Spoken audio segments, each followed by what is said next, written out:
Bihar special में हम लोग बिहार के राज्य से संबंधित जो भी प्रश्न बीपीएससी के अंतर्गत 1992 से लेकर 2022 तक जो पूछे गए हैं उसी को हम लोग आज पढ़ेंगे। और चूंकि बहुत बार ऐसा हुआ है कि प्रीवियस ईयर्स के प्रश्न डायरेक्ट आ जाते हैं। पहला प्रश्न है कि बिहार का कौन सा जो हिस्सा है वह भूतात्विक दृष्टि से सबसे पुराना है। जैसे कि मान लीजिए रोहतास का पहाड़, उत्तरी पश्चिमी पहाड़ियां, खड़गपुर की पहाड़ियां, उत्तर गंगा का मैदान। तो इसमें बिहार का कौन सा हिस्सा भूतात्विक दृष्टि से सबसे पुराना है? तो खड़गपुर की पहाड़ियां। देखिए खड़गपुर की जो पहाड़ियां हैं वह धारवाड़ क्रम की हैं। तो जब ये प्रश्न पूछेगा कि खड़गपुर की पहाड़ियां धारवाड़ क्रम की हैं, जबकि रोहतास का पठार विंध्यन क्रम की चट्टानें हैं। ठीक है। उत्तर पश्चिम की पहाड़ियां पश्चिम चंपारण की तरफ का जो है वह शिवालिक हिमालय का भाग है जो तृतीय क्रम की है और उत्तर गंगा नवीनतम है। कहने का मतलब है कि गंगा का मैदान क्या है? उत्तर का गंगा नवीनतम है और उत्तर पश्चिम पहाड़ियां जो है वह शिवालिक हिमालय का भाग है। रोहतास का पठार विंध्यन क्रम का है और खड़गपुर की जो पहाड़ियां हैं वह धारवाड़ क्रम की है। तो धारवाड़ क्रम की जो चट्टानें हैं बिहार में वे सबसे पुरानी है। नेक्स्ट प्रश्न है कि बिहार के महापाषाणिक स्थान मेगालिथिक साइट के पहले प्रलेखन के लिए विशेषज्ञों ने किस जिले का दौरा किया? कैमूर जिले का। ठीक है। बिहार के महापाषाणिक स्थान मेगालिथिक साइट के पहले प्रलेखन के लिए विशेषज्ञों के दल ने कैमूर जिले का दौरा किया। खोजकर्ताओं ने संकेत के बाद यह संकेत दिया था कि बिहार एक महापाषाणिक संस्कृति स्थल वाला राज्य है। ठीक है। अच्छा देखिए जो पहला हम लोगों ने प्रश्न पढ़ा था कि भूतात्विक दृष्टि से सबसे पुराना कौन है, तो खड़गपुर की पहाड़ियां। और रोहतास का पठार जो है वह विंध्यन क्रम का है और धारवाड़ की पठार खड़गपुर की पहाड़ियां धारवाड़ क्रम की है। यहां तक हम लोगों ने पढ़ा था। तो अब धारवाड़ भूस्तरीय रचना वाला नहीं है। प्रश्न है कि धारवाड़ क्रम की चट्टानें कहाँ नहीं पाई जाएंगी? मुंगेर में कि जमुई में कि नवादा में कि रोहतास में? रोहतास में नहीं पाई जाएंगी क्योंकि रोहतास का जो एरिया है वह विंध्यन क्रम का है। पहले से ही प्रश्न हल हो गया। बिहार के भूस्तरीय रचना वाले जिले दक्षिण पूर्व बिहार में आते हैं। दक्षिण पूर्व उधर का इलाका पश्चिम बंगाल और झारखंड के कोना पर, जबकि रोहतास दक्षिण पश्चिम बिहार का हिस्सा है, यानी कि इधर गोरखपुर और यूपी साइड में। हाँ यूपी साइड में, यूपी और सीमांत लगा हुआ है। यूपी से सटा जो भी है मैंने कहने का मतलब है कि गोरखपुर झारखंड वाला कोना। हाँ बिहार के भूस्तरीय रचना वाले जिले दक्षिण पूर्व बिहार में आते हैं, जबकि रोहतास दक्षिण पश्चिम बिहार का भाग है और इस क्षेत्र में विंध्यन क्रम की चट्टानें पाई जाती है। तो रोहतास में विंध्यन क्रम की चट्टानें पाई जाती है और बिहार में विंध्यन क्रम की चट्टान कैमूर और सोन नदी घाटी। कहाँ कहाँ? कैमूर और सोन नदी घाटी रोहतास में पाई जाती है। तो यह क्लियर हो गया कि खड़गपुर की पहाड़ियां धारवाड़ क्रम की, रोहतास और कैमूर और सोन घाटी की पहाड़ियां विंध्यन क्रम की हैं और जबकि उत्तर पश्चिम पहाड़ियां ये चंपारण के आसपास का जो है यह शिवालिक की हैं जो तृतीय क्रम की चट्टानें हैं और उत्तर गंगा मैदान नवीनतम है। तो रोहतास वाला कौन सा एरिया हो गया? विंध्यन क्रम, जो कैमूर और सोन नदी घाटी विंध्यन क्रम। ठीक है। अच्छा बिहार के किस जिले में पीडमाउंट स्वैम्प यानी कि पीडमाउंट सॉइल पाई जाती है? पश्चिम चंपारण में। बिहार में 3 प्रकार की मिट्टियां पाई जाती है। पहला है पीडमाउंट दलदली मिट्टी जो पश्चिम चंपारण जिले के पश्चिमोत्तर भाग में पाई जाती है। पश्चिम चंपारण जिले के पश्चिम और उत्तर भाग में पाई जाती है। दूसरा है तराई मिट्टी जो नेपाल की सीमा के साथ राज्य के उत्तरी भाग में पाई जाती है, माने बुझिए कि पूर्वी चंपारण से लेकर किशनगंज तक। और तीसरा है गंगा जलोढ़ मिट्टी का मैदान, इसे गैंगेटिक जलोढ़ कहते हैं, जो दोनों नए और साथ ही पुराने से भी भरे हुए हैं। तो पीडमाउंट दलदली मिट्टी पश्चिम चंपारण, तराई वाला मिट्टी जो नेपाल की सीमा के साथ बिहार के उत्तरी भाग में है, अच्छा, ब्रह्मायोनी पहाड़ी बिहार के किस जिले में है? गया जिले में। ब्रह्मायोनी पहाड़ी बिहार के गया जिले में स्थित एक पवित्र पहाड़ी है और ब्रह्मायोनी पहाड़ी का उल्लेख महाभारत बौद्ध अभिलेखों में मिलता है और गया जिला जो है किस नदी के तट पर स्थित है? फल्गु नदी का, ठीक है। अच्छा, कौन सी नदी फतुहा के पास गंगा में मिल जाती है? पुनपुन, बहुत अच्छा। पुनपुन नदी जो है वो फतुहा के पास गंगा मिल जाती है। पुनपुन नदी की उत्पत्ति जो है पलामू जिला झारखंड छोटानागपुर पहाड़ी से होती है और वहां से निकलकर बिहार के किस जिला में प्रवेश करती है? औरंगाबाद। और पटना जिले के पास फतुहा में गंगा से मिल जाती है। पुनपुन नदी की सहायक नदियां हैं मोरहर एवं दरघा। क्लियर है? अच्छा, नेक्स्ट प्रश्न है कि किन प्रशासनिक विभागीय जोड़े में गंगा नदी नहीं बहती है? तो इसका उत्तर होगा कोसी और मगध की जो प्रशासनिक जोड़ा है, कोसी और मगध में गंगा नदी नहीं बहती है। कहने का मतलब है कि गंगा नदी अपनी यात्रा के क्रम में सबसे पहले बक्सर के चौसा जिला में प्रवेश करती है। बक्सर के बाद भोजपुर, भोजपुर के बाद सारण, पटना, वैशाली, समस्तीपुर, बेगूसराय, खगड़िया, मुंगेर, भागलपुर, कटिहार आदि जिलों में प्रवाहित होती है। इस प्रकार कोसी मगध में यह प्रवाहित नहीं होती है। कोसी और मगध को छोड़कर बाकी सभी में प्रवाहित होती है, ठीक है। अगर गंगा नदी की बात करें तो गंगा नदी बिहार के 12 जिलों से होकर गुजरती है, जिसमें गंगा की सबसे ज्यादा लंबाई 99 किलोमीटर पटना में है और उसके बाद भागलपुर में 97 किलोमीटर है। मात्र 2 किलोमीटर भागलपुर में कम है। तो गंगा नदी बिहार में किस जिला में सबसे ज्यादा है? 99 किलोमीटर। उसके बाद भागलपुर में 97 किलोमीटर, ठीक है। बिहार राज्य के 12 जिले गंगा नदी के तट पर अवस्थित हैं, जिसमें सारण, बक्सर, भोजपुर, पटना, वैशाली, समस्तीपुर, बेगूसराय, लखीसराय, मुंगेर, खगड़िया, भागलपुर, कटिहार शामिल है। तो बिहार में कितने जिलों से बहती है? 12 जिलों से। सबसे ज्यादा पटना में है 99 किलोमीटर, उसके बाद भागलपुर में 97 किलोमीटर और कोसी और मगध में नहीं प्रवाहित होती है, बाकी सब में प्रवाहित होती है, ठीक है। अच्छा, बिहार में बहने वाली नदियों में उत्तर की ओर बहने वाली कौन कौन सी नदियां हैं जो उत्तर की ओर बहती हैं, यानी दक्षिण से उत्तर की ओर? तो उसमें है सोन, पुनपुन, ठीक है, सोन और पुनपुन।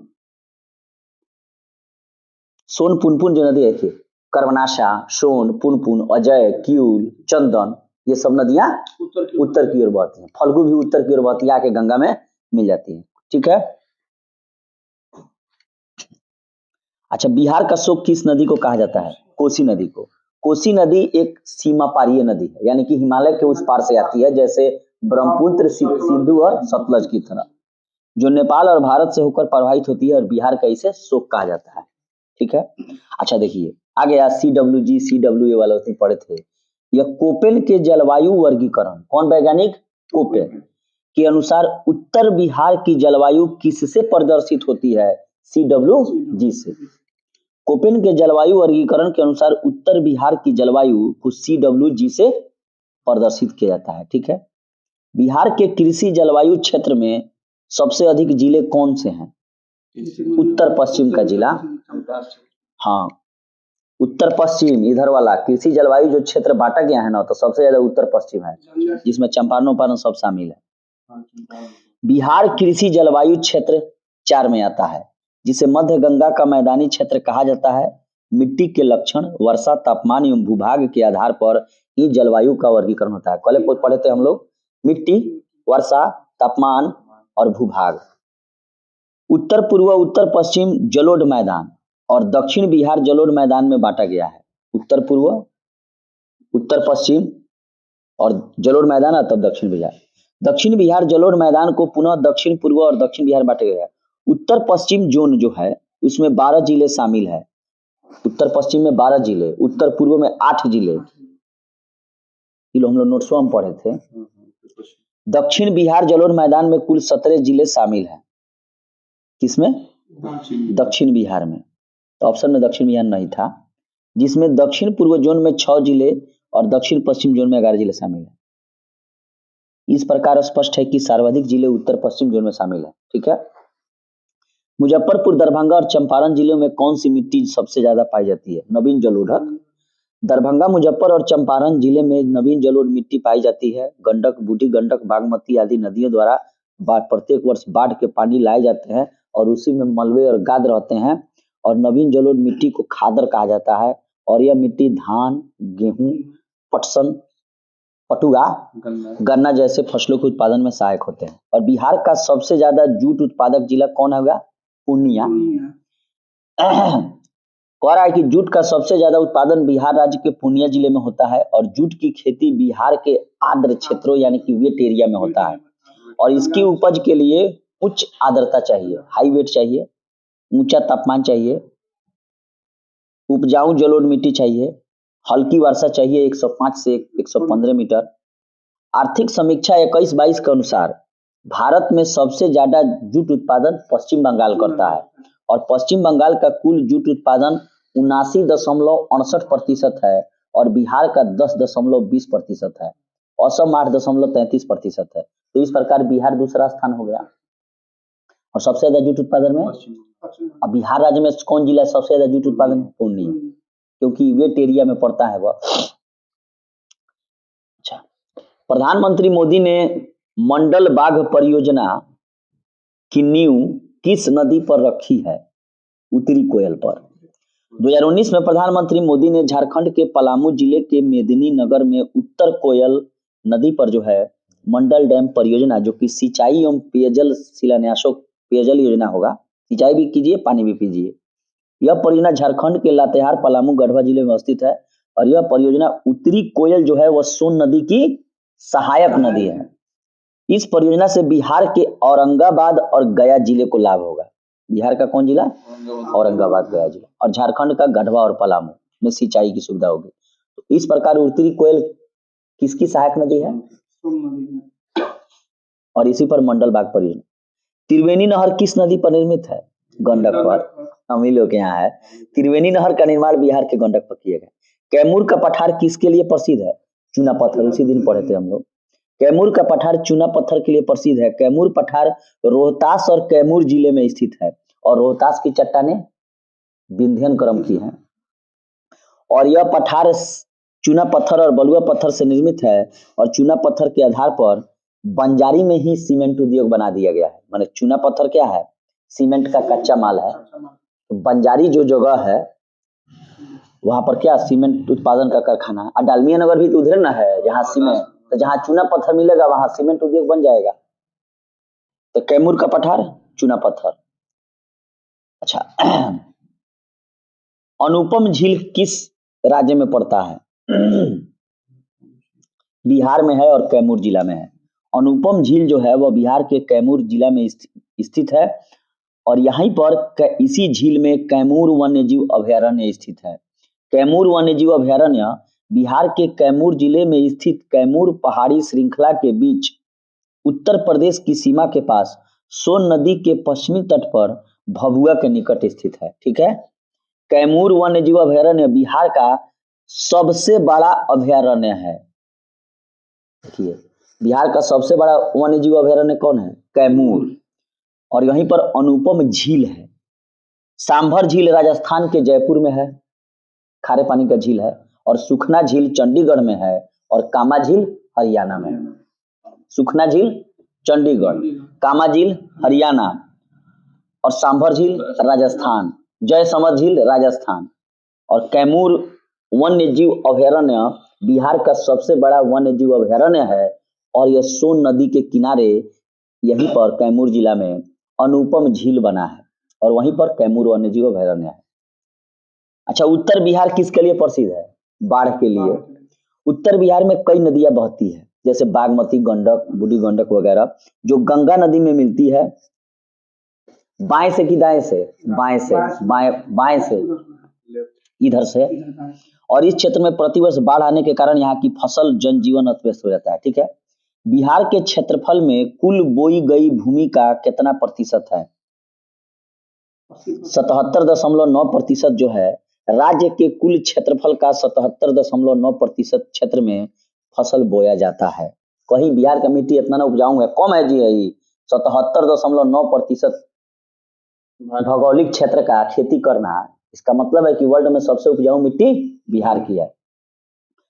ठीक है, अगर हेक्टेयर के में पूछा जाए तो यह 7296.81 हजार हेक्टेयर है। बिहार में कोयले का अनुमानित भंडार 16 करोड़ टन या 160 मिलियन टन है। ठीक है, बिहार के से अलग झारखंड राज्य बन गया कब? 15 नवंबर 2000 को। बिहार राज्य में प्राकृतिक संसाधनों की भारी कमी आई, फिर भी जो है बिहार में कोयले का प्रमाणित भंडार शून्य है, परंतु अनुमानित भंडार 16 करोड़ टन या 160 मिलियन टन है। बिहार में कितना वर्ग जो है, कितना वर्ग मीटर वन है? देखिए, अच्छा, भारत वन स्थिति रिपोर्ट जो 2021 जारी किया गया है, बिहार में रिकॉर्डेड वन क्षेत्र 7442 वर्ग किलोमीटर है। ठीक है, 7000, हाँ, जो बिहार के कुल भौगोलिक क्षेत्रफल का 7.90% है। ठीक है, 7.90%। और इसमें अगर अति सघन वन देखा जाए बिहार में तो 343.42% है। ठीक है, कह रहा है बिहार में सबसे ज्यादा वनावरण वाला क्षेत्र कैमूर है, भभुआ कैमूर, और पश्चिम चंपारण और रोहतास तथा न्यूनतम, माने भभुआ कैमूर में, पश्चिम चंपारण तो रोहतास में और न्यूनतम अगर वन देखा जाए वनावरण तो शेखपुरा। ठीक है, और सर्वाधिक वनावरण वाले प्रतिशत वाले जिले भी कैमूरे होगा। तो सबसे ज्यादा वनावरण और प्रतिशत में भी भभुआ कैमूर और सबसे कम में शेखपुरा। ठीक है, और बिहार के कुल भौगोलिक क्षेत्रफल का 7.90% वन है। ये पूछता है बार बार। अच्छा, बिहार राज्य के कुल भौगोलिक क्षेत्र की तुलना में समस्त वन क्षेत्र का प्रतिशत क्या है? 7.84। कह रहा है कि बिहार का जो वन क्षेत्र है 7380 वर्ग किलोमीटर, अर्थात यह 7.84 है भौगोलिक क्षेत्र की तुलना में।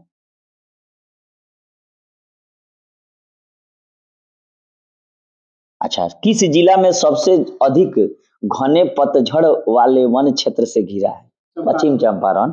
पश्चिम चंपारण, वर्तमान में पश्चिम चंपारण सबसे अधिक घने पतझड़ वनों से घिरा है। और भारत वन स्थिति रिपोर्ट 2021 के अनुसार पश्चिम चंपारण में कुल वन 904.66 वर्ग किलोमीटर है, जिसमें सब माने बहुत ज्यादा घना जो है अति सघन वह 249.34 है, और मध्यम सघन 548 है, और 105.53 खुला वन है। तो अति सघन या घने पतझड़ वन वाला क्षेत्र बिहार का जिला पश्चिम चंपारण। अच्छा, कौन सा शहर बिहार के सबसे पूर्वी भाग में स्थित है? कटिहार। बहुत बढ़िया प्रश्न है यह। बिहार के सबसे पूर्वी भाग में कटिहार स्थित है, और कटिहार के दक्षिण पश्चिम में भागलपुर और दक्षिण पूर्व में पूर्णिया स्थित है। मान लीजिए कि हो गए कटिहार, हम हो गए दक्षिण पश्चिम में, तो हम कौन होंगे? भागलपुर। आप हो जाइएगा दक्षिण पूर्व में, पूर्णिया नहीं, दक्षिण पूर्व, आप हो गए पूर्णिया। और पूर्णिया किसके लिए है? पटसन के लिए, पटसन उत्पादन होगा। और बिहार में सबसे कम वहीं पर साक्षरता है। बिहार में साक्षरता भी पूर्णिया में कम है। तो बिहार का सबसे पूर्वी भाग कटिहार जिला। अच्छा, बिहार का कुल भौगोलिक क्षेत्रफल कितना है?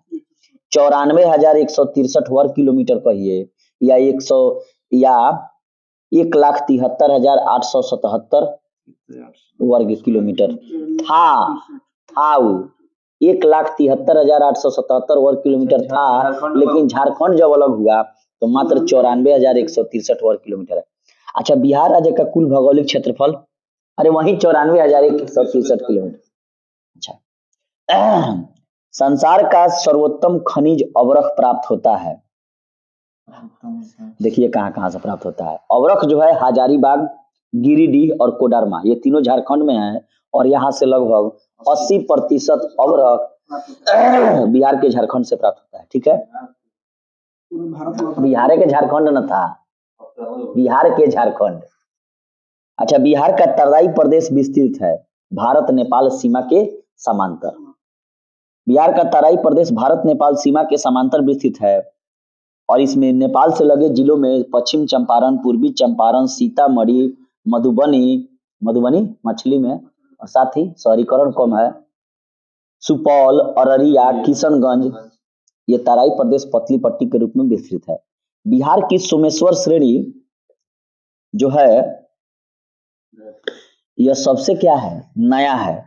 कहने का मतलब यहाँ पूछ रहा है कि बिहार की जो सोमेश्वर श्रेणी है और शिवालिक श्रेणी का ही एक ही काल प्लीस्टोसीन युग में, देखिए बिहार का जो सोमेश्वर पर्वत है पश्चिम चंपारण जिला में सोमेश्वर श्रेणी और शिवालिक श्रेणी, ये दोनों का निर्माण प्लीस्टोसीन युग में हुआ, अतः यह सबसे नया पर्वत है। जैसे पारसनाथ की पहाड़ी पुरानी है, राजमहल की भी पहाड़ी पुरानी है, खड़गपुर की पहाड़ी भी पुरानी है और खड़गपुर में धारवाड़ क्रम की चट्टानें पाई जाती हैं, तो ऐसे भी पुराना है।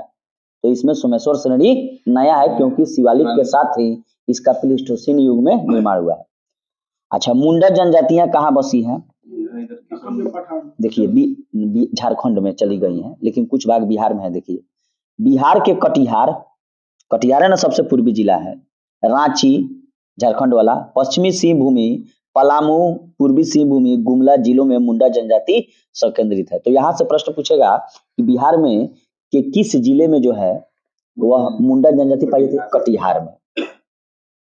15 नवंबर 2000 को बिहार से काटकर नया झारखंड राज्य बनाने के पश्चात मुंडा जनजाति बिहार की 5वीं सबसे बड़ी जनसंख्या वाली जनजाति है और झारखंड राज्य में जनजातियों की कुल जनसंख्या की दृष्टि से मुंडा जनजाति वहां तीसरा है। तो बिहार में मुंडा जनजाति जो है बिरसा मुंडा वाले सिर्फ कटिहार में। अच्छा, बिहार से होकर जाने वाला राष्ट्रीय मार्ग कौन है? 23 राष्ट्रीय राजमार्ग 23 तत्कालीन संयुक्त बिहार के चास से रांची, गुमला, पालकोट, थितैतनगर को जोड़ता है और 30 नवंबर 2018 के अनुसार बिहार से जो राष्ट्रीय राजमार्ग गुजरते हैं उसमें है 27 EW, 31, 33, 231, 327, 227, 22, 120, 90 GQ और बिहार में राष्ट्रीय राजमार्गों यानी कि नेशनल हाईवे की कुल लंबाई national highway authority of India के अनुसार 5,940 किलोमीटर है। ठीक है, और इसमें राष्ट्रीय राजमार्ग संख्या 27 EW सबसे लंबा है, जबकि राष्ट्रीय जिसकी लंबाई 487 किलोमीटर है। तो ये प्रश्न आएगा कि बिहार में किस राष्ट्रीय राजमार्ग नेशनल हाईवे की सबसे ज्यादा लंबाई है? 27 EW का और लंबाई 487 किलोमीटर है और बिहार में नेशनल हाईवे की कुल लंबाई कितना है? 5,940 किलोमीटर। अब बिहार से जो गुजरता है नेशनल हाईवे उसमें तो 27 EW हो गया, 31 हो गया, 33 हो गया, 231 हो गया, 227 हो गया, 327 हो गया, 22 हो गया, 120 हो गया, 19 GQ हो गया। ठीक है, बिहार में राष्ट्रीय मार्गों की कुल लंबाई कितना है? 5,940 किलोमीटर। अच्छा, छोटा नागपुर के जो जंगल हैं, ठीक है, वे आपको सदाबहार भी हैं और सामाना किस्म के भी हैं। छोटा नागपुर के जंगल में मुख्यतः पर्णपाती वनस्पतियां पाई जाती है जिसमें महुआ, खैर, सेमल, शीशम, आम, बरगद प्रमुख। महुए से अनुसार बनल साथ ही बड़ा मने जब फर के जब गिरेला महुआ न तब सुख गम केला बहुत सेंट गम कौआ ना, सेंट गम कौआ। साथ ही सवाना प्रकार के भी वन पाए जाते हैं छोटा नागपुर में, पर्णपाती वन, सवाना। ठीक है, पतझड़ और सवाना किस्म के वन पाए जाते हैं छोटा नागपुर में।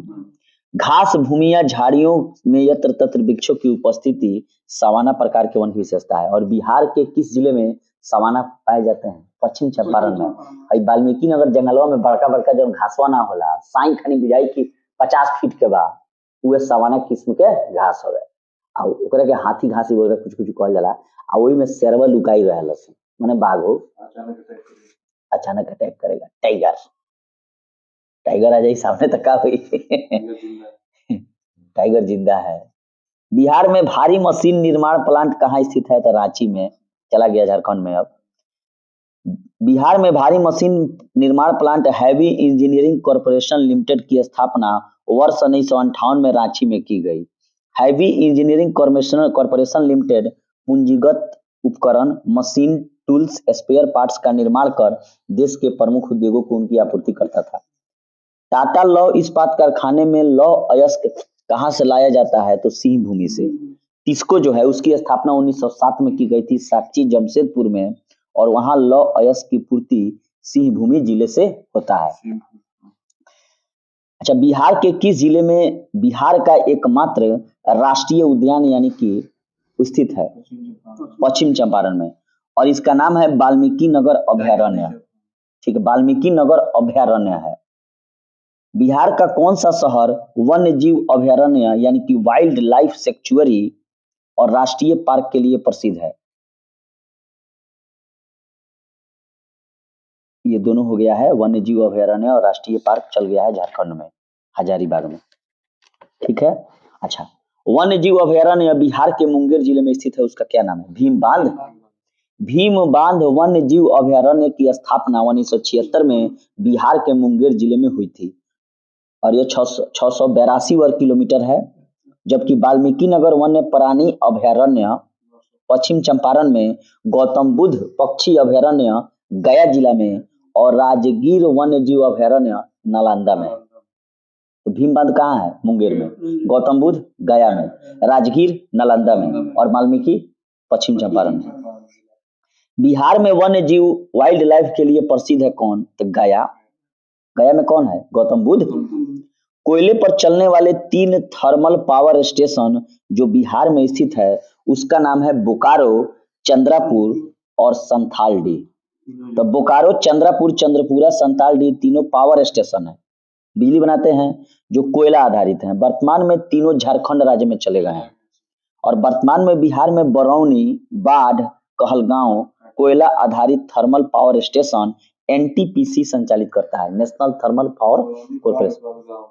बरौनी, बाढ़ और कहलगांव पूछ देगा कि बरौनी, बाढ़, कहलगांव किस पर आधारित है? कोयला पर। ठीक है। बिहार में मैथन उत्पादन होता है। मैथन उत्पादन क्या करता है? मैथन डैम है जो दामोदर की सहायक नदी बराकर पर मैथन डैम को बनाया गया है, दामोदर की सहायक नदी बराकर पर, और यह जल शक्ति का उपयोग कर बिजली पैदा करता है। ठीक है। मैथन बांध झारखंड के धनबाद जिला में, जबकि मैथन जल विद्युत स्टेशन पश्चिम बंगाल में है। तो प्रश्न पूछेगा कि मैथन बांध कहाँ है? झारखंड के धनबाद जिला में, और मैथन जल विद्युत स्टेशन पश्चिम बंगाल में, और जो दामोदर की सहायक नदी बराकर पर बनाया गया। पुराना बिहार का कितना प्रतिशत जमीन लेकर झारखंड बना? 45.85 या 84%। बिहार का लगभग 46% भाग को काटकर झारखंड बनाया गया। अच्छा, इससे पहले बिहार का कुल क्षेत्रफल कितना था? 1,73,877 वर्ग किलोमीटर था, जिसमें से 79,714 किलोमीटर काटकर 15 नवंबर 2000 को झारखंड एक नया राज्य बना, और उस समय उसमें 18 जिले थे, अब बढ़ गया है। तो बिहार का 45.84% हिस्सा झारखंड। वर्तमान में बिहार का क्षेत्रफल 94,163 वर्ग किलोमीटर।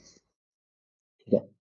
झारखंड बनने के बाद बिहार में लगभग कितने जिले रह गए थे? तो 37। और झारखंड निर्माण से पूर्व बिहार में 55 जिले थे। अब नवनिर्मित झारखंड में बिहार के 18 जिले चले गए, और वर्तमान में बिहार में कितने जिले हैं? 38 जिले। 38वां जिला कौन है? अरवल, जिसे जहानाबाद से 2001 में काट दिया गया। अच्छा, बिहार की सिंचाई क्षमता लगभग कितनी है? 89.20 लाख हेक्टेयर। देखिए, तो कहने का मतलब है ये उस समय का बात है जब झारखंड था। वर्तमान में बिहार की लगभग सिंचित क्षमता 81.91 लाख हेक्टेयर है, और वहीं संभावित क्षमता का देखा जाए तो 117.54 लाख हेक्टेयर है। माने इतना पर हम कृषि कर सकते, सिंचाई कर सकते हैं। तो संभावित क्षमता कितना हो जाएगा जहां पानी पटा सकते हैं? 117.54 यानी कि 117.5। और वर्तमान में सृजित क्षमता कितना है? 82 लाख हेक्टेयर। अच्छा, मूरी जाना जाता है, मूरी एल्युमिनियम प्लांट के लिए, और मूरी में हिंडाल्को का एल्युमिनियम शोधन संयंत्र है, और वर्तमान में मूरी झारखंड में है। अच्छा, एल्युमिनियम शोधन प्लांट है, और इसको कौन सी कंपनी चलाती है? हिंडाल्को, और झारखंड में है। अच्छा, कौन सा उद्योग मूरी में स्थापित है? एल्युमिनियम। अच्छा, पटना का जो स्थानीय समय है वो भारतीय मानक समय से आगे है। भारत का मानक समय 82.5 डिग्री पूर्वी देशांतर है, जो प्रयागराज, इलाहाबाद एवं मिर्जापुर से होकर गुजरती है। कालीन भैया के जगह से हैं। भारत का मानक समय जीएमटी जो है, ग्रीनविच मीन टाइम, उससे 5.5 घंटा आगे है। और पटना का स्थानीय समय भारतीय मानक समय से आगे है, क्योंकि पटना 85 डिग्री 13 पूर्वी देशांतर पर स्थित है। ठीक है। अच्छा, पटना जिले की सीमा किन जिलों को से संबंध है? भोजपुर, सारण, वैशाली, समस्तीपुर, बेगूसराय, लखीसराय, नालंदा, जहानाबाद, अरवल। 10 जिलों को सटती है। पटना जिले भोजपुर, सारण, वैशाली, समस्तीपुर, बेगूसराय, लखीसराय, नालंदा, जहानाबाद, अरवल। ठीक है। बिहार में कृषि योग्य भूमि का कितना प्रतिशत भाग सिंचित है? 50% से अधिक। बिहार सरकार की आधिकारिक वेबसाइट में जो आंकड़े दिए गए हैं उसके अनुसार बिहार में शुद्ध बोया गया क्षेत्र जो है वह 56 लाख हेक्टेयर है। शुद्ध सिंचित क्षमता 33.5 लाख हेक्टेयर है, जो कि शुद्ध बोए गए क्षेत्र का लगभग 59% है। ठीक है। अच्छा, पहले बंगाल का दुख यानी कि सौरव बंगाल कही जाने वाली बिहार से उद्गम होने वाली नदी कौन है? दामोदर। उस समय बिहार में ही झारखंड था।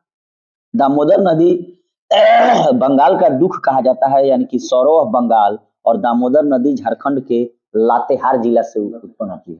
तब लतिया उतर लखिया, अब झारखंड अलग हो गया है।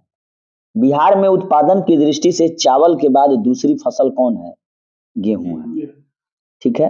तो बिहार आर्थिक समीक्षा 2021-22 के अनुसार सबसे कुल खाद्यान्न उत्पादन कितना है बिहार में? 179.52 लाख टन। ये प्रश्न इंपॉर्टेंट है। बिहार में कुल खाद्यान्न उत्पादन 179.52 लाख टन। इसमें चावल जो है 7,392.72 हजार टन। उसके बाद गेहूं का नंबर आता है 66-35 हजार टन। मकई का आता है तीसरे स्थान पर। और 2016 में मकई उत्पादन के लिए कृषि कर्मण पुरस्कार दिया गया है। बिहार में उत्पादन की दृष्टि से चावल के बाद दूसरी फसल गेहूं है और उसके बाद मकई है। कुल खाद्यान्न उत्पादन 2021-22 के अनुसार कितना हुआ है? 179.52 लाख टन। और उसमें चावल हुआ है 7,392 हजार टन, और गेहूं हुआ है 6,635 हजार टन, मकई हुआ है 3,521 टन। और 2016 में मकई के उत्पादन के लिए कृषि कर्मण पुरस्कार बिहार को दिया गया है। हाल ही में 2 जनवरी 2020 को मकई और गेहूं के प्रोडक्शन एवं प्रोडक्टिविटी अर्थात उत्पादकता एवं उत्पादन के लिए बिहार राज्य को कृषि कर्मण पुरस्कार दिया गया है, मकई और गेहूं में। ठीक है। बिहार की मुख्य खाद्यान्न फसलें कौन है? चावल, गेहूं, मकई। बिहार में कृषि का स्वरूप क्या है? आत्मनिर्भरता है। बस उतने उपजावे के बाद जितना से पेट भर जाए। अच्छा, बिहार में कोयले और अवरख का मुख्य उत्पादक रहा था बहुत पहले, जब झारखंड अलग नहीं हुआ था। ठीक है। बिहार कोयले और अवरख का मुख्य उत्पादक था, परंतु झारखंड राज्य बनने के बाद अब ऐसा नहीं रहा। उड़ीसा को वर्ष 1936 में बिहार से अलग कर नया राज्य बनाया गया, और झारखंड राज्य बनने के बाद बिहार की सीमा उड़ीसा से नहीं लगती है, और बिहार में द्विसदनीय विधायिका है। पलामू रांची किस खनिज के लिए प्रसिद्ध था?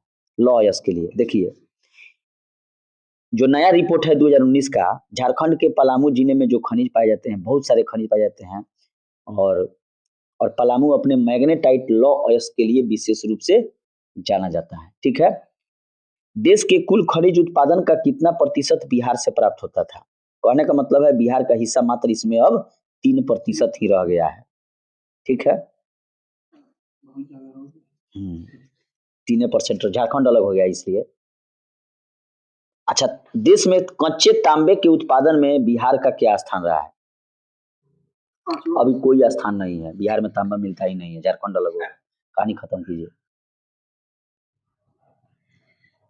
बिहार में वर्तमान में उत्पादित होने वाले जो खनिज हैं उसमें है लाइमस्टोन यानी कि चूना पत्थर, अबरख, पायराइट, क्वार्टजाइट और स्टीयराइट। यहाँ कोई पेट्रोलियम नहीं मिलता है बिहार में। ठीक है, इसलिए नीतीश कुमार दुखी रहते हैं। विशेष राज्य का दर्जा दीजिए।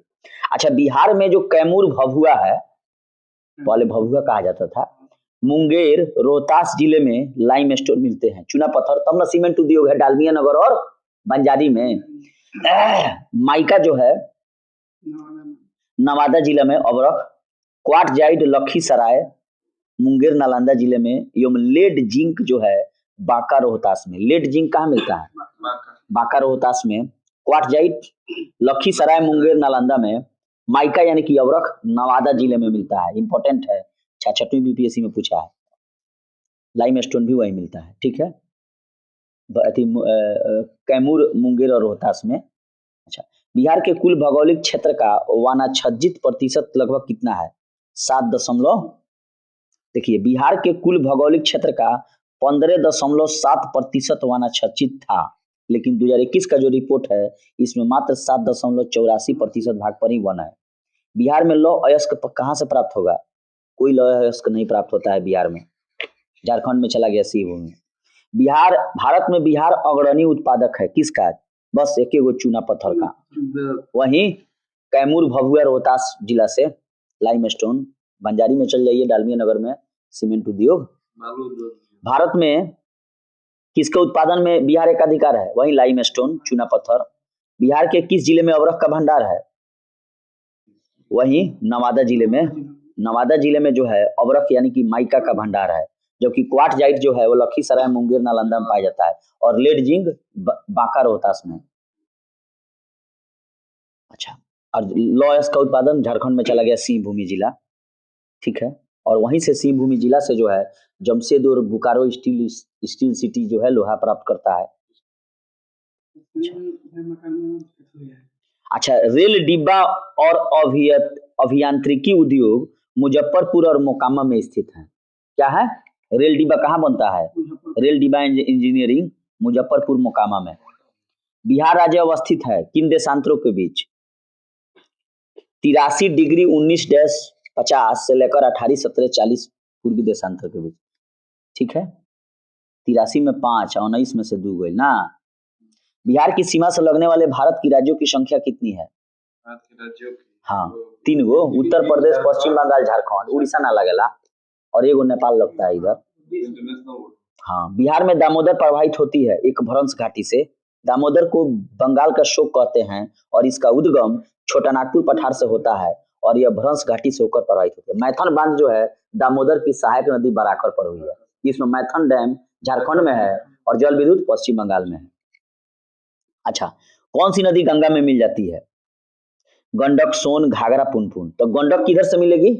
बाएं से, यानी कि उत्तर तरफ से आएगी।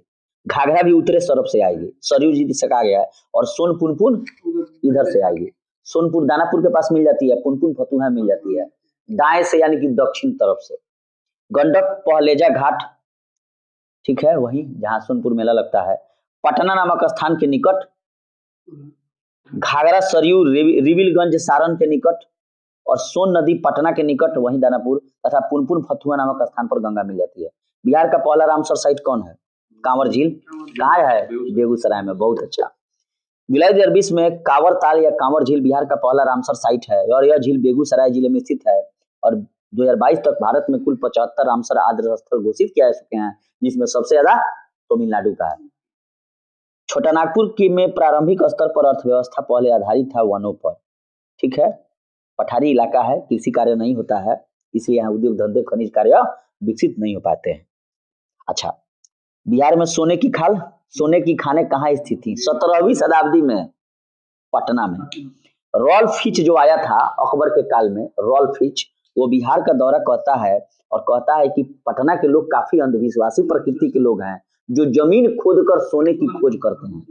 वैसी के अनुसार जो है 17वीं शताब्दी में रॉल्फ फिच ने कहा था कि पटना के लोग जो हैं कुछ खास स्थलों में गहरी खाई खोद कर बड़े बड़े कटोरों में मिट्टी धोकर स्वर्ण प्राप्त करते हैं, सोन नदी के कारण।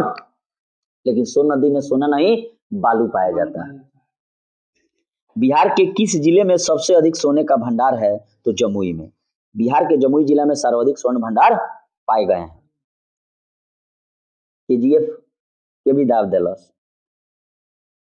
अच्छा, बिहार के कौन से जिले हैं जिसके कुछ भागों को पश्चिम बंगाल को दे दिया गया?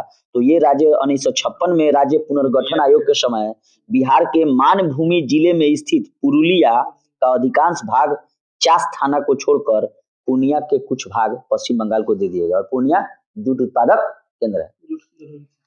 अच्छा, बिहार के जो जंगल फैले हुए हैं, ठीक है, वह वर्तमान में 7,380.79 वर्ग किलोमीटर क्षेत्र हैं, जो 7.84% है पर वनाच्छादित है। अच्छा,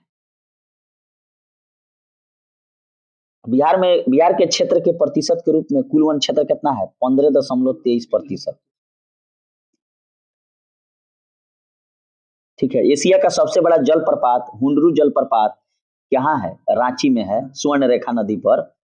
बिहार के किस जिले में तेलहर कुंड जलप्रपात है? कैमूर जिला में। बबुआ, बिहार के कैमूर जिले में तेलहार या तेलहर या तलहार कुंड जलप्रपात है और यह बिहार के रोहतास पठार पर अवस्थित है। एशिया की सबसे बड़ी एवं ताजा जल वाली गोखुर झील बिहार की कौन सी है? कनवार झील। एशिया की सबसे बड़ी एवं ताजा जल वाली गोखुर झील बिहार में कनवार या कंवार झील है। यह बेगूसराय में स्थित बिहार का एकमात्र रामसल स्थल है। वहीं कांवर झील ही कांवर ताल। बिहार का अधिकांश क्षेत्र किससे? कछारी मिट्टी से बना है और कछारी मिट्टी को ही दोमट मिट्टी कहा जाता है। ठीक है, बिहार का अधिकांश भाग कछारी या दोमट से। बिहार की शस्य गहनता कितनी है? 128%। और ऐसे अगर देखा जाए तो बिहार की शस्य गहनता 144% है। बिहार की शस्य गहनता 144%। आजादी के बाद बिहार में सिंचित क्षेत्र बढ़ा है 10 गुना। आजादी के बाद बिहार में सिंचित क्षेत्र बढ़कर लगभग 10 गुना हो गया है और वर्तमान में 81.91 लाख हेक्टेयर है। बिहार में कृषि के अंतर्गत क्षेत्र कितना है? 50.77 lakh hectare. Nets sown area. Bihar में किस प्रकार के उद्योगों की प्रत्याशा एवं संभावनाएं हैं? कृषि आधारित, एग्रो बेस्ड, एग्रो माने कृषि पर आधारित एग्रो बेस्ड, फूड प्रोसेसिंग कीजिए, टमाटर से सॉस बनाइए, गन्ना के रस से जूस बनाइए, 10 रुपए में कोको कोला की तरह पैक कीजिए और बेचिए, आलू से चिप्स बनाइए। बिहार में सूचना एवं संचार प्रौद्योगिकी, खाद्य प्रसंस्करण एवं कृषि पर आधारित वस्त्र परिधान, चमड़ा आदि उद्योगों की, चमड़ा उद्योग लगाइए, वस्त्र उद्योग लगाइए, खाद्य एवं कृषि पर आधारित उद्योग लगाइए और सूचना संचार टेक्नोलॉजी विकसित कीजिए। जैसे उस उद्योग मित्र, देखिए सरकार ने क्या किया है, उद्योग मित्र की बहाली किया है, जो जमीनों को खोज कर उपलब्ध कराएगा। बीएडा का नाम सुने हैं लोग? Bihar industrial development authority.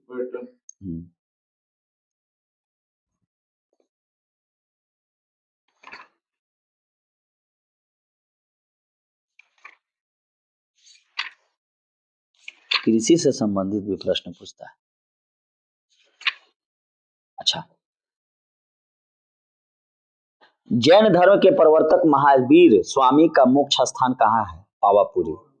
Pawapuri है और बिहार शरीफ से 8 किलोमीटर दक्षिण पूर्व पावापुरी जैनियों का स्थल है। पावापुरी बिहार के नालंदा से 25 किलोमीटर है और भगवान महावीर ने 527 ईस्वी पूर्व में 72 वर्ष की आयु में बिहार के पावापुरी में कार्तिक अमावस्या को मोक्ष प्राप्त किया और ये महात्मा बुद्ध 80 वर्ष के उम्र वाले। कश्मीर घाटी के अंतिम मुस्लिम शासक यूसुफ शाह चक, जिन्हें सम्राट अकबर के द्वारा जो है बिहार के नालंदा जिले में निर्वासित किया गया था और 1592 में इनकी मृत्यु हो गई और नालंदा में दफना दिया गया। 1632 में बिहार के पटना शहर में किस कंपनी ने अपनी फैक्ट्री स्थापित की? डचों ने। ठीक है, और जो यहाँ से सूती वस्त्र, चीनी, सोरा, अफीम आदि व्यापार करते थे। ठीक है, स्वामी सहजानंद सरस्वती ने एक पत्रिका का प्रकाशन किया जिसका क्या नाम था? हुंकार। ठीक है, और स्वामी सहजानंद का जन्म 1889 है, जब जवाहरलाल नेहरू का जन्म है जिस वर्ष में 1950 में स्वामी सहजानंद की मृत्यु हो गई। और बिहार में किसान, भारत में ही, बिहार ही नहीं भारत में भी किसान आंदोलन के जनक रहे हैं। ठीक है, ये शंकराचार्य संप्रदाय के 10 नामी सन्यासी अखाड़े के दंडी के सन्यासी थे और स्वामी जी ने हुंकार नामक पत्रिका का प्रकाशन किया। किसान क्या करे ये भी उन्होंने लिखा। देशेर कथा पुस्तक लेखक सखाराम गणेश देउस्कर हैं। ठीक है, देशेर कथा का मतलब हुआ देश की बात और 1904 में बंगाली भाषा में बंगाली क्रांतिकारियों के लिए उन्होंने यह पुस्तक लिखा था। बिहार में सर्च लाइट समाचार पत्र के संपादक मुरली मनोहर प्रसाद। बिहार में सर्चलाइट समाचार पत्र जो है 1918 में सैयद हैदर हुसैन के द्वारा शुरू किया गया। किसके द्वारा शुरू किया गया? सैयद हैदर हुसैन। कब किया गया? 1918 में। सर्चलाइट सप्ताह में 2 बार प्रकाशित होने वाला अंग्रेजी समाचार पत्र था उस समय, सैयद हैदर हुसैन के समय। और मुरली मनोहर प्रसाद बिहार में सर्चलाइट समाचार पत्र के संपादक थे। ठीक है। किसके प्रयत्नों से बिहार प्रांतीय कांग्रेस का दूसरा अधिवेशन हुआ? दीपनारायण सिंह। यहाँ पर कह रहा है बिहार प्रांतीय कांग्रेस, ये नहीं कि भारतीय राष्ट्रीय कांग्रेस। तो दीपनारायण सिंह के प्रयासों से 1909 में भागलपुर में संपन्न हुआ बिहार प्रांतीय कांग्रेस का दूसरा अधिवेशन। कहाँ हुआ? भागलपुर में। कब हुआ? 1909 में। किसने कराया? दीपनारायण सिंह ने। और इसके अध्यक्ष डॉक्टर सच्चिदानंद सिन्हा थे और गोपाल कृष्ण गोखले और बीजी खरे विशेष उपस्थिति थी। अच्छा, हजारीबाग में बिहारी स्टूडेंट कॉन्फ्रेंस का 16वां अधिवेशन 1921 में हुआ और सरला देवी ने इसकी अध्यक्षता की थी। पटना में 1913 में अनुशीलन समिति की एक शाखा किसने स्थापित की? ब्रांच सचिंदर सन्याल ने। ठीक है। और इसका उद्देश्य क्या था?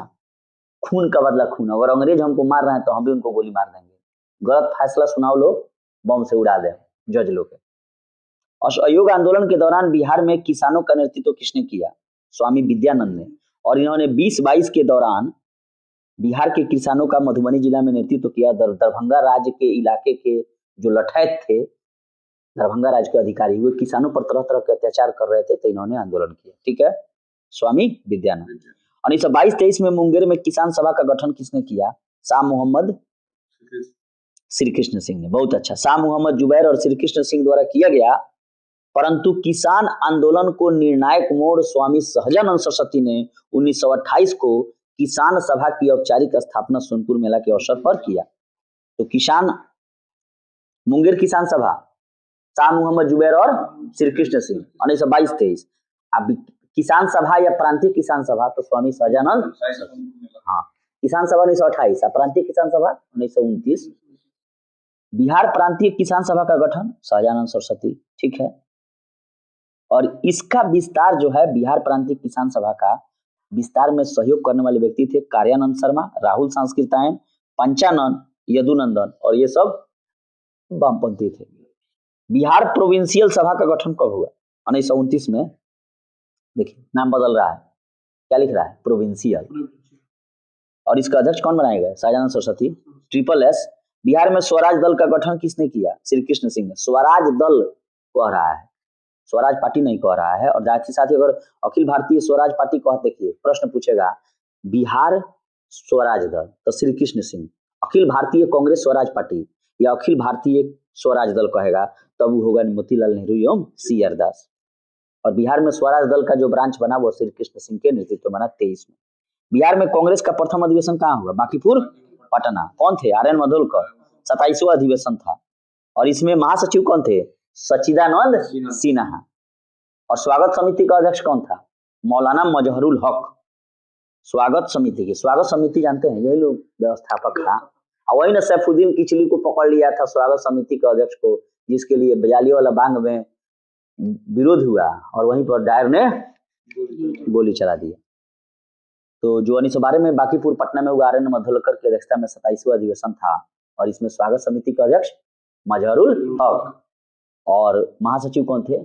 सच्चिदानंद सिन्हा। बिहार सोशलिस्ट पार्टी कब गठित की गई? 1931 में। और किसने किया? गरारा में। गरारा का मतलब क्या है? गंगा शरण सिन्हा, राम वृक्ष बेनीपुरी और रामानंदन मिश्रा। उसके अलावा और भी लोग थे, अब्दुल बारी, फूलन प्रसाद वर्मा, राहुल सांस्कृतिक। पिछुआ बैठा रहे लो। अभी बीपीएससी ने पूछला, एगो नाम ना पूछी, सारा जना का नाम पूछी। जितना जना गांधी जी के संगे आई रहे लो, उसमें कौन एगो नया नाम घुसा दिया, कोई लब बनावे। ये भाई गांधी जी अलन, उनका संगे गिना चुना लोग, राजेंद्र प्रसाद, जीवी कृपलानी, और फलानुआ वर्मा जी रहलन, तो सिन्हा जी रहलन, तो हई रहलन, होलन, गजब हाल है। अब बताइए 1931 में गंगा शरण सिन्हा, जयप्रकाश नारायण, फूलन प्रसाद वर्मा, अब्दुल बारी, राहुल सांस्कृतायन, अंबिका कांत सिन्हा द्वारा बिहार सोशलिस्ट पार्टी की स्थापना के लिए समूह बनाया गया। अन्य सदस्यों में आइए राम वृक्ष बेनीपुरी, गंगा शरण सिन्हा, योगेंद्र शुक्ल, अब्दुल बारी, कर्पूरी ठाकुर, बसावन सिंह, और 20 गो नाम यही में से गुजरा तब था। 1931 में बिहार समाजवादी पार्टी का गठन किसने किया? अब ली ना बनाई ना फूलन प्रसाद वर्मा यही में दूगो नाम घुसा दी कोई ना कर्पूरियो ठाकुर रहलन अब्दुलो बारी रहलन योगेंद्र सुकुल रहलन बसावनो सिंह रहलन जयप्रकाश नारायणो रहलन। 1931 में बनी बिहार सोशलिस्ट पार्टी के सचिव जयप्रकाश नारायण थे और बिहार सोशलिस्ट पार्टी का गठन 1931 में हुआ। बिहार समाजवादी पार्टी 1921 का गठन किसने किया? फूलन प्रसाद वर्मा एवं जयप्रकाश नारायण। जयप्रकाश नारायण को कौन सी उपाधि दी गई है? लोकनायक। जयप्रकाश नारायण को लोकनायक के नाम से जाना जाता है और 1942 में भारत छोड़ो आंदोलन के दौरान डॉक्टर राम मनोहर लोहिया और अरुणा आशफ अली के साथ गुप्त रूप से इन्होंने भारतीय जनता को संगठित करने के लिए जो है आजाद दस्ता का गठन किया। गुप्त क्रांतिकारी संगठन उषा मेहता जो रेडियो का संचालन करती थी राम मनोहर लोहिया के सहयोग से, और 5 जून 1974 को पटना के गांधी मैदान में, कब? 5 जून, हाँ, पर्यावरण दिवस 5 जून को ही मनाया जाता है। तो पर्यावरण दिवस 5 जून 1974 को पटना के गांधी मैदान पर संपूर्ण क्रांति का आह्वान किया और 1999 में इनको मरने के बाद भारत रत्न दिया गया। और हजारीबाग जेल से दीपावली के 2 दिन पहले कौन भागा था? हाँ, ये प्रश्न पिछले बार पूछा था। बिहार में रश्मि कुमारी क्या है? अंतर्राष्ट्रीय कैरम चैंपियन है और अभी इन्होंने बहुत पुरस्कार अभी भी हाल में जीता है। अच्छा, बिहार में संविधान सभा के सदस्य कौन थे?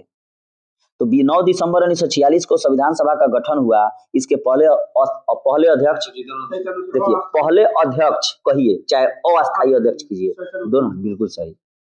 तो 9 दिसंबर 1946 को संविधान सभा का गठन हुआ जिसके पहले अध्यक्ष एवं अस्थायी अध्यक्ष सच्चिदानंद सिन्हा बिहारी थे। 11 दिसंबर 46 को डॉक्टर राजेंद्र प्रसाद संविधान सभा के पहले अस्थायी अध्यक्ष बना दिए गए और बिहार के संविधान सभा के लिए 36 सदस्य चुने गए थे जिसमें अनुग्रह नारायण सिन्हा, राजेंद्र प्रसाद, जगजीवन राम, श्यामानंदन सहाय और सच्चिदानंद सिन्हा प्रमुख थे। तो बिहार के कितने सदस्य चुने गए थे? 36। बिहार के संविधान सभा में 36 सदस्य चुने गए थे। इसमें ये लोग प्रमुख नाम है, बड़का नेता ये लोग रहे, अनुग्रह नारायण सिन्हा, राजेंद्र प्रसाद, जगजीवन राम, श्यामानंदन सहाय, सच्चिदानंद सिन्हा। अनुग्रह नारायण सिन्हा का ना रही है, सच्चिदानंद सिन्हा का ना रही है। बिहार में 1937 में गठित प्रथम भारतीय मंत्रिमंडल का नेतृत्व किसने किया? तो मोहम्मद यूनुस ने। प्रश्न को ध्यान से सुनिएगा लोग। बिहार में वर्ष 1937 में गठित प्रथम बिहार मंत्रिमंडल का नेतृत्व मोहम्मद यूनुस ने किया और ये 1437 से 1937 तक रहे। इनके बाद श्री कृष्ण सिंह ने बना लड़ा 20 गो सीट पर independent Muslim party. Jayaprakash Narayan खूब चलाई थोड़ा पद 20 गो सीट में सरकार बना लेबा, कांग्रेस से इतना सीट ले लेबा सरकार ना बनाई। बड़का तार ही तैसी हो गई बा राज्यपाल जो सरकार के काम में दखल देता। बाद में इनको त्याग पत्र देना पड़ा। फ्रेजर रोड स्थित इनका आवास था मोहम्मद यूनुस का। अब पूरा आवास से लोग जाके घेर लिया। कौन घेर लिया? कांग्रेसी पार्टी, चाहे जनता घेर लिया कि 20 गो सीट में तो सरकार बनेगा। इतना सीट कांग्रेस 98 को 97 को जीत लेबा तो सरकार ना बनाई। कुछ कारण बा तब मैंने अंग्रेज के विरोध होता कि गवर्नर क्या करता है, प्रांतीय जो सरकार है उसके कार्यों में दखल अंदाजी करता है। राजेंद्र प्रसाद ने किसे पाकिस्तान का जन्मदाता कहा? लॉर्ड मिंटो को। और यही कौन है? मार्ले मिंटो सुधार 1909, पृथक निर्वाचन, मुसलमानों के लिए अलग व्यवस्था किया गया। और ये इसे में कहा था, किसने कहा था? मार्ले ने कहा था मिंटो से कि तुम जो है सांप के मुंह में दांत बो रहे हो जो बीच से कोई काट देगा। राजेंद्र प्रसाद ने पाकिस्तान का जन्मदाता लॉर्ड मिंटो को माना है क्योंकि सर्वप्रथम भारत परिषद एक्ट 1909 के द्वारा मुसलमानों के लिए अलग मताधिकार एवं अलग निर्वाचन क्षेत्र की भी व्यवस्था की।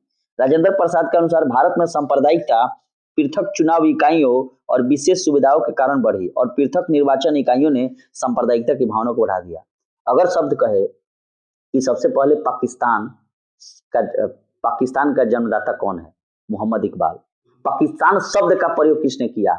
चौधरी रहमत अली जो कैम्ब्रिज विश्वविद्यालय में पढ़ता था। और पाकिस्तान की मांग किसने कब की?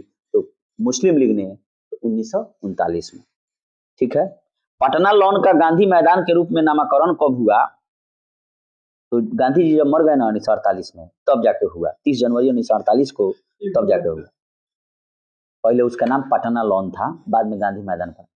1995 की समाप्ति पर बिहार में कुल जिलों की संख्या 55 थी और 18 जिले झारखंड में चले गए। बिहार में 37 जिले बचे और बिहार में 38वां जिला अरवल है जिसको जहानाबाद से काट दिया गया। पटना को प्रांतीय राजधानी किसने बनाया था? तो शेरशाह ने। देखिए, तारीखे दाऊदी के विवरण के अनुसार शेरशाह ने पटना के नगर का सामरिक एवं भौगोलिक महत्व जाना और 1541 में यहाँ एक मजबूत किले का निर्माण कराया एवं साथ ही पटना को मध्यकाल में बिहार की राजधानी बना दिया। ठीक है, और पटना का प्राचीन नाम पाटलिपुत्र था, जिसे मगध सम्राट अजातशत्रु ने बसाया था और अजातशत्रु के उत्तराधिकारी उदयन ने पाटलिपुत्र को अपनी राजधानी बनाया और 3 शताब्दियों तक पाटलिपुत्र नगर 3 साम्राज्यों का मगध, नंद और मौर्यों की गौरवपूर्ण राजधानी रही। ठीक है, अच्छा, किस नगर में जापानियों ने विश्व शांति स्तूप, वर्ल्ड पीस स्तूप का निर्माण कराया है? तो राजगीर में। राजगीर के रत्नागिरी पर्वत पर, राजगीर नालंदा में है, तो राजगीर के रत्नागिरी पर्वत पर विश्व शांति स्तूप का निर्माण जापानियों ने कराया और इसके भिक्षु जो थे जापानी निची दात्सु फूजी द्वारा। 1969 में स्तूप की ऊंचाई 120 फीट थी और यह जापान एवं बौद्ध सहयोग से यहाँ पर जापानी बौद्ध आयोजित किए थे। पटना उच्च न्यायालय की स्थापना 1916 में। 1912 में बंगाल से बिहार अलग हो गया और निर्माण के 4 वर्षों बाद 12/4/16 में 3 फरवरी 1916 को पटना हाईकोर्ट की स्थापना की गई। बिरसा मुंडा के गुरु कौन थे? आनंद पांडे। बिरसा मुंडा के गुरु का नाम आनंद पांडे था। बिरसा मुंडा ने विद्रोह किया 1899 से 1900 में और उनका जन्म 1875 में उलीहातू गांव में हुआ था। उनकी शिक्षा दीक्षा चाईबासा में हुई थी और जर्मन धर्म प्रचारकों से प्रभावित होकर वो ईसाई बन गया था। कौन धर्म प्रचारक? जर्मन। किंतु उनका आत्मा शांत नहीं हुआ। वो अपने पूर्वजों के मौलिक मुंडा धर्म विश्वास करने लगा और हिंदू धर्म के विचारधारा से काफी प्रभावित हुए। और बिरसा मुंडा के गुरु का क्या नाम है? आनंद पांडे। उन्होंने एक नए संप्रदाय का प्रचलन किया जिसके आधार पर उन्होंने बोंगो सिंह बोंगा एक देवता की पूजा करने को कहा। किस देवता को? सिंह बोंगा। लोग उन्हें साक्षात ईश्वर का अवतार समझने लगे और मिंडा विद्रोह के दौरान 3 मार्च 1900 को बिरसा मुंडा चक्रधरपुर के जंगलों से पकड़ लिए गए और उनकी मृत्यु जो है रांची जेल में हैजे के कारण हो गई। 1901 में मर गई। 3 साल के सजा दहल गई रहे, लेकिन अगले साल मर गई। अच्छा, संथालों ने 1855-56 में अपनी सरकार बनाई। वह भागलपुर, राजमहल की पहाड़ियां, दामनी को था। 1855-56 में संथाल विद्रोह मुख्यतः ब्रिटिश शासन के विरुद्ध हुआ। ठीक है, और यहाँ जो है 55 में सिद्धू कानू चांद भैरव 4 भाई थे और फूलो झानो 2 बहनें थी। इन लोगों ने मिलकर लड़ाई किया और अंततः विद्रोह को कुचल दिया गया और लास्ट में छोटा नागपुर टेनेंसी एक्ट पारित किया गया, जिसमें कहा गया कि इनकी जो खुदकती प्रथा है, माने सामूहिक भूस्वामित्व की, उसे बहाल रहना दिया जाए। ठीक है, 1857 के विद्रोह में बिहार के कई नगरों को प्रभावित किया। ठीक है, और बिहार के विभिन्न नगरों में विद्रोह के विस्फोट का सही क्रम क्या है? तो सबसे पहले रोहिणी दानापुर में शुरू हुआ। रोहिणी कहाँ है? दानापुर में है, हजारीबाग में है। रोहिणी हजारीबाग में है। देखिए यहाँ से कह रहा है कि हजारीबाग में है। रोहिणी के बाद पटना, क्योंकि तबे ना रोहिणी में हुआ था तो भागलपुर सेना को स्थानांतरित कर दिया गया था, रेजिमेंट को। तो रोहिणी के बाद पटना, पटना के बाद मुजफ्फरपुर, मुजफ्फरपुर के बाद जगदीशपुर। देवघर जिला में है। देवघर जिला के रोहिणी नामक गांव में 32वीं रेजिमेंट की एक कंपनी ने माने विद्रोह कर दिया। उसके बाद उस देवघर के रोहिणी से भागलपुर रेजिमेंट को स्थानांतरित कर दिया गया। उसके बाद पटना में होता है 3 जुलाई को, पीर अली ने किया, और उसके बाद 25 जुलाई को दानापुर मुजफ्फरपुर में होता है। ठीक है, और 26 जुलाई को देखिए, सबसे पहले आइए 7 से 12 जून के बीच देवघर जिला के रोहिणी में 32वीं एनआई नेशनल इन्फेंट्री ने विद्रोह किया। सेना के मुख्यालय को रोहिणी से भागलपुर भेजा गया। उसके बाद आइए 3 जुलाई 1897 को पटना में पीर अली ने विद्रोह कर दिया। उसके बाद 25 जुलाई को दानापुर और मुजफ्फरपुर में विद्रोह हो गया। दानापुर के सैनिकों ने मुजफ्फरपुर में इंग्लिशमैन जान गंवाया। उसके बाद 26 जुलाई को जगदीशपुर में बाबू वीर कुंवर सिंह तलवार उठा लिया 80 बरस के बुढ़ऊ, कहे कि आओ लोग इन धोबिया पछाट खेल जाओ।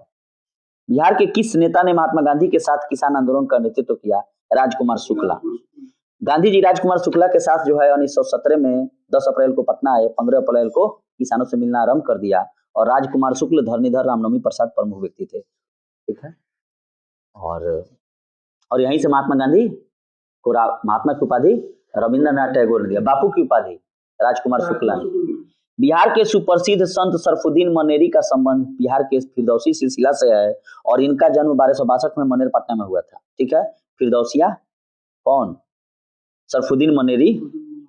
और सुहरावर्दी की अरबी कृति अदब उल मुरीदीन पर एक भाष्य लिखा और उनकी एक महत्वपूर्ण कृति है मकतूबात ए शादी।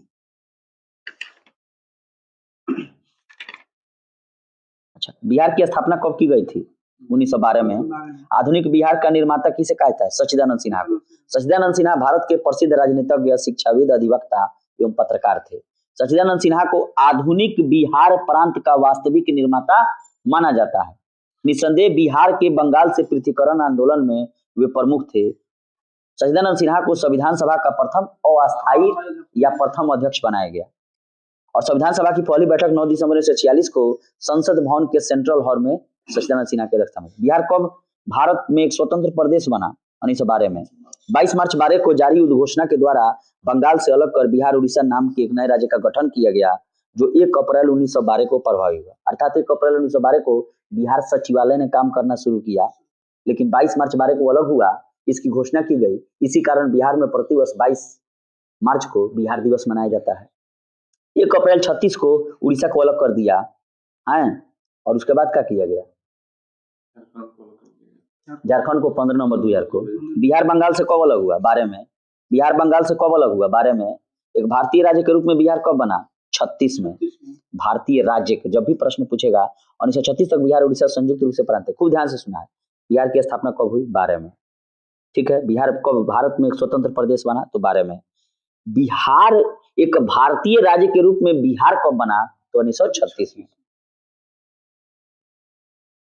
अच्छा, ब्रिटिश शासन के दौरान बिहार को एक अलग प्रांत का दर्जा कब दिया गया?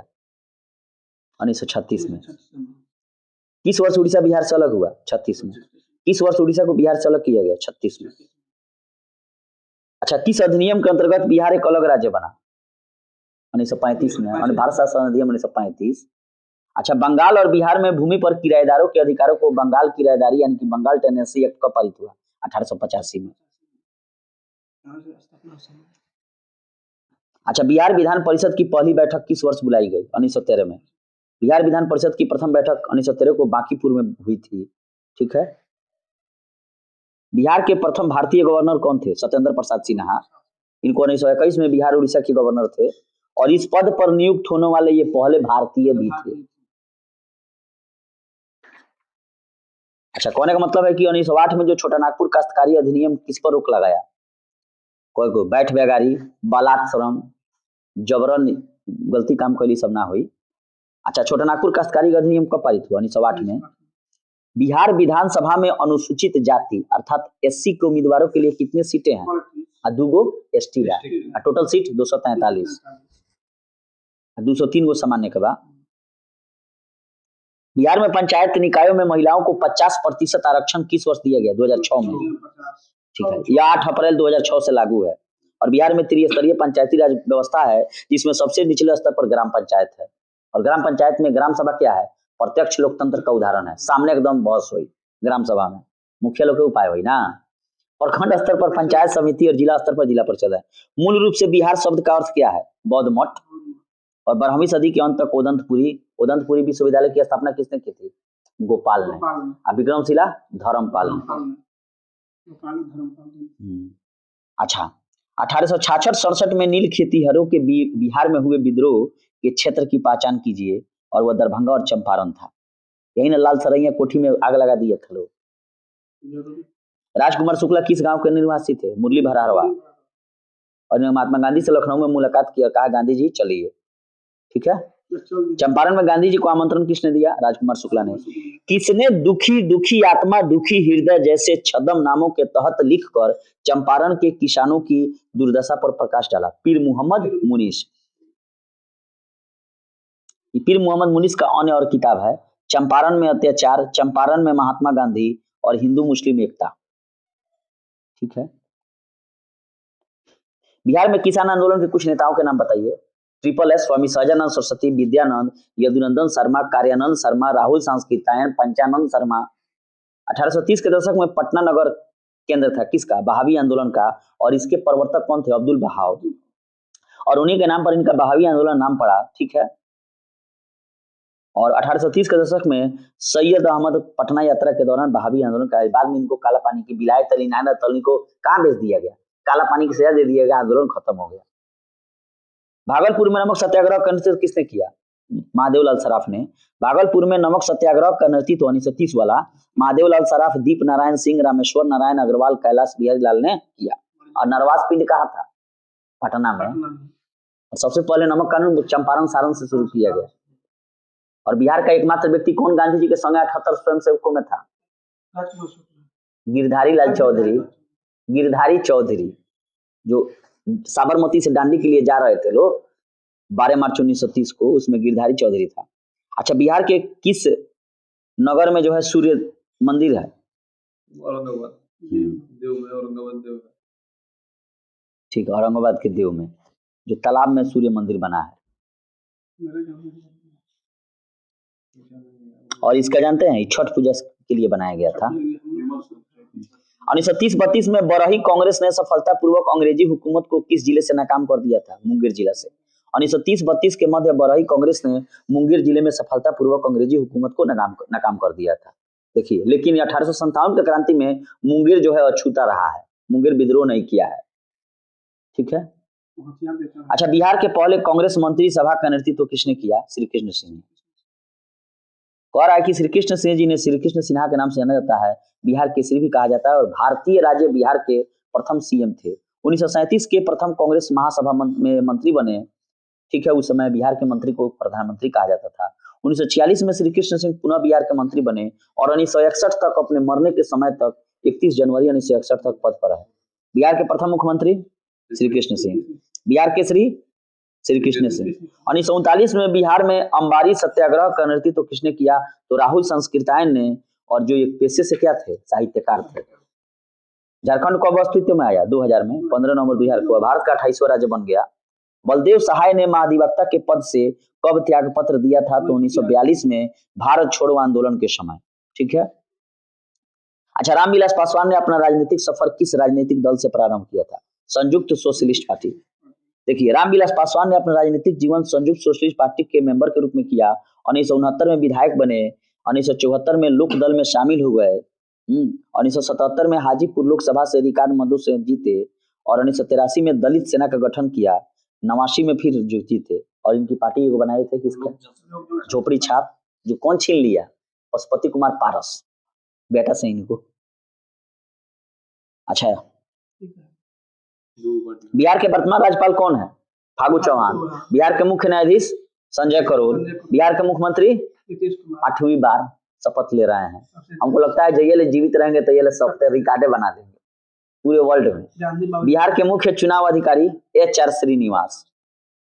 अच्छा, भूमि जो रिकॉर्ड रखता है उसको क्या कहा जाता है? पटवारी या लेखपाल। और पटवारी प्रणाली की शुरुआत सबसे पहले शेरशाह सूरी के शासनकाल में हुई थी। अकबर ने इस प्रणाली को बढ़ावा दिया और शेरशाह सूरी के दरबार में कौन था? टोडरमल, जो बाद में अकबर के दरबार में आ गया। टोडरमल को क्यों रख लिया था अकबर आखिर, जबकि इसके बाप को मारा था शेरशाह सूरी और उसके यहाँ टोडरमल काम कर रहे थे? इसलिए कि टोडरमल अकबर के दादी, मामी, चाची, भौजाई, मतारी सबको सुरक्षित लेकर काबुल पहुंचाया था। शेरशाह सूरी का आना ले आकर पहुंचा दो। शेरशाह सूरी गलत विचार का आदमी नहीं था, लेकिन उसका बेटवा राजा पूरन जो मल थे, सूरजमल, उनकी बेटिया से प्रेम करता था। यही क्या किए? उसको मार दिए, बस इसलिए उसने आत्महत्या कर लिया। अच्छा, बिहार में साक्षरता का स्तर कितना है? 61.80% है। ठीक है। अच्छा, जनगणना 2001 के अनुसार बिहार में लिंगानुपात कितना है? 918, जबकि भारत का लिंगानुपात 943 है। जनघनत्व में बिहार का स्थान पहला है, 1106 व्यक्ति। अच्छा, पूरे भारत में किस जिला की जनघनत्व सबसे ज्यादा है? शिवहर 1880 है। पटना का 1823 है। बिहार में की जो जनसंख्या है वह भारत में कौन सी नंबर की जनसंख्या है? तीसरी है। और इस सबसे ज्यादा यूपी का, उसके बाद महाराष्ट्र का, तब बिहार का है। अच्छा, बिहार का जो शहरीकरण है, ठीक है, उसमें सबसे ज्यादा शहरीकरण किस जिला में है? पटना में। पटना के बाद मुंगेर में, मुंगेर के बाद नालंदा में। अच्छा, लिंगानुपात में आइए तो कौन सा जिला सबसे ज्यादा लिंगानुपात है? गोपालगंज, उसके बाद सिवान है। ठीक है। अच्छा, बिहार के किस जिले में पुरुषों से ज्यादा महिलाएं हैं? भाई गोपालगंज में हुई है, 1021 बा। अच्छा, बिहार राज्य में कृषि में कार्यरत जनसंख्या का प्रतिशत क्या है? 74% है। जो एग्रीकल्चर में लोग काम कर रहा है 74%। बिहार में सबसे कम जनसंख्या वाला जिला वर्तमान में कौन है? शेखपुरा है। ठीक है। अच्छा, नेपाल से कितने जिले सटे हैं? 7। यूपी से कितने जिले सटे हैं? 7। झारखंडों से 7 सटल बा, खाली पश्चिम बंगाल से 3 गो। ठीक बा। अच्छा, बिहार और नेपाल के बीच सीमा रेखा कितना है? 729 किलोमीटर, और इसमें 7 जिले सटे हैं। उठाओ ना, पूर्वी चंपारण, पश्चिम चंपारण, सीतामढ़ी, किशनगंज, अररिया, सुपौल, मधुबनी। अच्छा, बिहार राज्य जो है में मौजूद एकमात्र यूनेस्को विश्व धरोहर स्थल कौन है? नालंदा महाविहार है। अब महाबोधि भी बन गया है, 3 गो हो गया है। एगो नालंदा महाविहार 2016 में, और 2002 में महाबोधि मंदिर। हाँ। बिहार में खादी के ब्रांड एम्बेसडर कौन है? मनोज तिवारी है। ठीक है, मनोज तिवारी है। अच्छा, बिहार आर्थिक सर्वेक्षण पहली बार किस वर्ष प्रस्तुत की गई? 6-7 में, और सुशील मोदी ने प्रस्तुत किया था। बहुत ही इंपॉर्टेंट है, दोहरा दिया है इसको, इस प्रश्न को। बिहार में इकोनॉमिक सर्वे पहली बार 6-7 वित्तीय वर्ष में प्रस्तुत की गई, और सुशील मोदी ने प्रस्तुत किया, और 2021-22 में जो हुआ है 16वां है। अच्छा, बाढ़ super thermal power station BSTPS किस राज्य में स्थित है? बिहार में। पटना जिला में। हाँ, मैंने बिहार में। अच्छा, बिहार में ऑपरेशन प्रहार क्या है? शराब न पिए दें, शराबबंदियों के आरोपियों के साथ यह विरुद्ध ऑपरेशन चलाया गया है। अच्छा, 10,000 ईसा पूर्व विश्व की जनसंख्या कितनी थी? 4 मिलियन। अच्छा, पहला आदमी जिसने चांद पर पैर रखा नील आर्मस्ट्रांग, और दूसरा एडविन एल्ड्रिन। बिहार का अद्वितीय त्योहार क्या है? छठ पूजा। अच्छा, बिहार उत्तर भारत का पहला बर्ड रिंगिंग स्टेशन कहाँ खोला गया है? भागलपुर में। भागलपुर में। गिद्ध संरक्षण योजना यही वाल्मीकि नगर टाइगर रिजर्व में। वल्चर एक्शन प्लान के तहत खोला गया, VIR। अच्छा, राष्ट्रीय राजमार्ग NH2। अच्छा, बिहार में मतलब किसके द्वारा विमान सेवाएं उपलब्ध कराई जा रही हैं? बहुत सारा है, इंडिगो, रॉयल, नेपाल, सहारा, सब चल रहा है। अच्छा, विश्व का सबसे ऊंचा कहे जाने वाला विश्व शांति स्तूप कहाँ है? राजगीर में। कौन बनवाया है? जापानी से बनवाया है। सीता माता की विश्व की सबसे लंबी मूर्ति 251 मीटर का निर्माण कहाँ किया गया है? सीतेमढ़ी में हो गया। नौ नालंदा महाविहार किसके लिए प्रसिद्ध है? पाली अनुसंधान केंद्र के लिए। अब पटना हवाई अड्डा से सब जगह अब जा रहा है, नागपुर, रांची, हैदराबाद, मुंबई, गोवा, लखनऊ। पूर्व मध्य रेलवे का मुख्यालय हाजीपुर। बिहार में उद्योगों का कमिश्नर दफ्तर कहाँ है? पटना में। अच्छा, निवारण चंद्र दास गुप्ता पुरुलिया से थे, और जानते हैं ये क्या किए थे? हेडमास्टर थे, और ये वो क्या बोलते हैं, एक लेबर एसोसिएशन शायद ये बनाए थे, निवारण चंद्र दास गुप्ता। ठीक है। दक्षिणी गंगोत्री स्थित है कहाँ? अंटार्कटिका में। ठीक है, और तीसरा केंद्र भी स्थापित हो गया, मैत्रेयी। बिहार के प्रमुख समाचार पत्र बिहारी के संपादक कौन थे? बाबू महेश्वर प्रसाद। 1984 पुस्तक किसके द्वारा लिखी गई है? और जॉर्ज वेल। अच्छा, किस विदेशी नागरिक को भारत रत्न दिया गया है? नेल्सन मंडेला को। नेल्सन मंडेला 1990 में